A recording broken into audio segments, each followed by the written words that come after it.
રાજકોટ શહેર ક્રાઇમ બ્રાન્ચની અંદર પ્રશાંત કાનાબાર દ્વારા એક ફરિયાદ કરવામાં આવેલી હતી કે જેની અંદર તેઓની જે ધર્મભક્તિ કંપની છે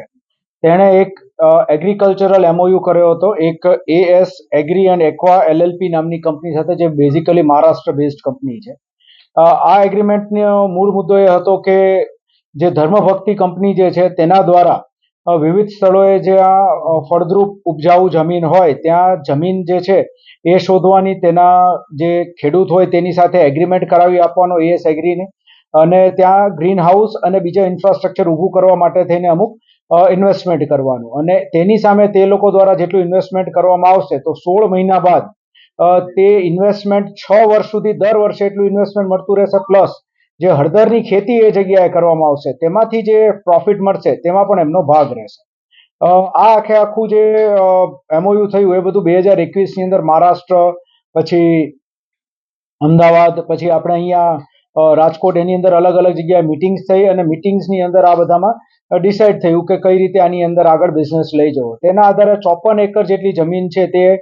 ધર્મભક્તિ દ્વારા મેળવવામાં આવી, અને આશરે 65 કરોડ રૂપિયા જેટલું ઇન્વેસ્ટમેન્ટ કરવામાં આવ્યું. અને ત્યારબાદ જે 16 મહિના વીતી ગયા 2023ની અંદર, અને જે એમને પૈસા મળવા જોઈએ એ મળતા નહોતા એમને, એટલે તે લોકો દ્વારા સામેની જે પાર્ટી હતી, જે એએસ એગ્રી છે, તેમના સંપર્ક કરીને તેના માટે થઈને જરૂરી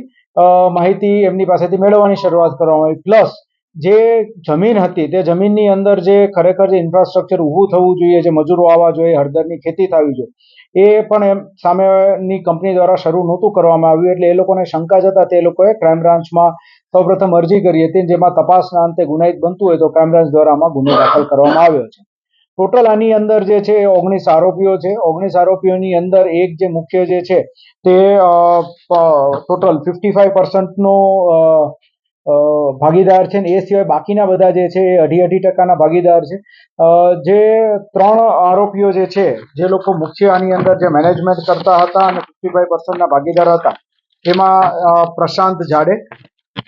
સંદીપ ચિંતામણ અને સંદેશ ખામકર કરીને જે છે તે લોકો જે રહ્યા એ લોકો ઓલરેડી ત્યાં મહારાષ્ટ્રની અંદર પણ આમની ઉપર ગુનો દાખલ થયેલો છે, તે ગુનાના કામે જેલમાં છે. અને હાલ ક્રાઇમ બ્રાન્ચની ટીમ દ્વારા બીજા 4 આરોપીઓ જે છે તેઓની અટક કરી 10 દિવસના રિમાન્ડ મેળવવામાં આવ્યા છે, અને તપાસ હાલ શરૂમાં છે, અને બાકીના આરોપીઓની ધરપકડ કરવા માટેની તજવીજ જે છે શરૂ કરવામાં આવી છે. એમઓયુની અંદર જે મેં આપને કહ્યું એ મુજબની શરતો હતી કે આ પ્રમાણે જે જમીન શોધી લાવી અને પ્લસ ઇન્વેસ્ટમેન્ટ કરવું કે જેથી કરીને ઇન્ફ્રાસ્ટ્રક્ચર ને એવું બધું ડેવલપ થઈ શકે હળદરની ખેતી માટેનું, અને સામે પક્ષે સામી કંપની જે છે એ હળદરની ખેતી માટે મજૂરો લઈ આવશે, અને હળદરની ખેતીને એનું જે વેચાણ કરવાનું કામ એ લોકો કરશે, અને પછી એ લોકો પ્રોફિટ શેરિંગ પણ કરશે એમાં, અને જે ઇન્વેસ્ટમેન્ટ હશે એ 16 મહિના બાદ 6 વર્ષ સુધી દર વર્ષે એમને એટલું ઇન્વેસ્ટમેન્ટ પરત મળતું રહેશે. અને આમાં ખેડૂતનો પણ એક ભાગ નક્કી કરવામાં આવ્યો હતો, જે કે લીઝ એગ્રીમેન્ટની અંદર એ અલગ અલગ ખેડૂતો જે 54 એકર જમીનના છે એ લોકોની સાથે અલગ અલગ એગ્રીમેન્ટ થયેલા હતા.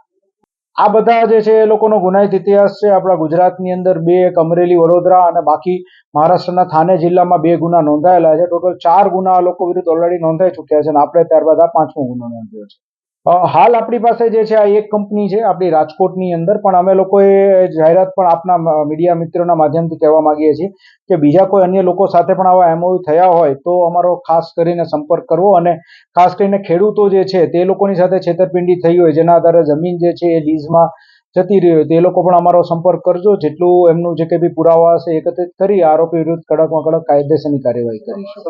આ બેન્કિંગ ટ્રાન્ઝેક્શન